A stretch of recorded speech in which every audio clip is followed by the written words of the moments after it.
ولیدل که نه چې کم کس تنګول کوي صحیح ده دا پیریان به په ما باندې راځي او ډایرکټ به زه په هغه باندې زوزي ورځم صحیح ده. زمونږ په خیبر پښتونخوا کې په حاشي د کمیدو په ځای باندې ډیره زیاته په تیزۍ سره مخکې وړاندې روانه ده. कौन है ये लोग؟ داسې مرچکي به خوې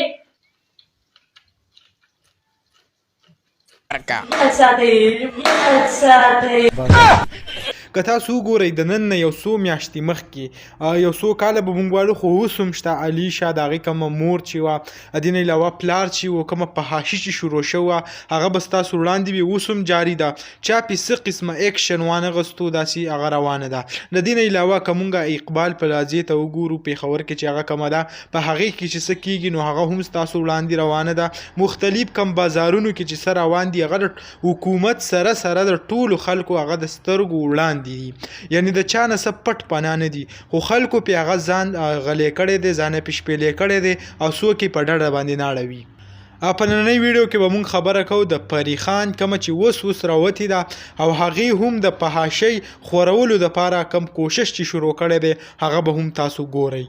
که ستاسو یاد وي د نن نه یو کال مخکې کله د مردان پولیسو په یو کور باندې چاپه ووهله په هغه چاپې په نتیجه کې کم په کور کې د یوې ښځې سره 2 کسان چې دی هغه ګرفتار کړه.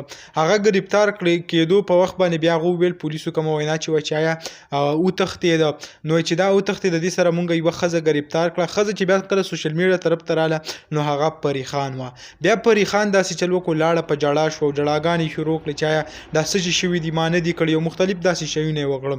خو په هر حال اوس چې کم په میډیا څه چلیږي په سوشل میډیا څه چلی دا چې کم قسمه ویډیو خپل چینل سره فیسبوک پیج له ورکوي نو هغه د کتو بلکې په پښتونخوا کې داسې ویډیو کتل او زمونږ پښتنو ته داسې شو کېدل ډیره زیاته د افسوس او ډیره زیاته د شرم خبره ده.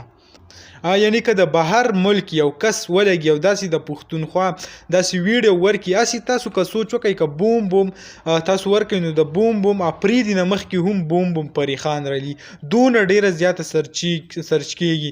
ټول نه خو دغه خبره دا ده چې موږ پښتانه هغه دونه ګورو نو ځکه هغه دونه سرچ ته هغه مخې ته ختلې ده.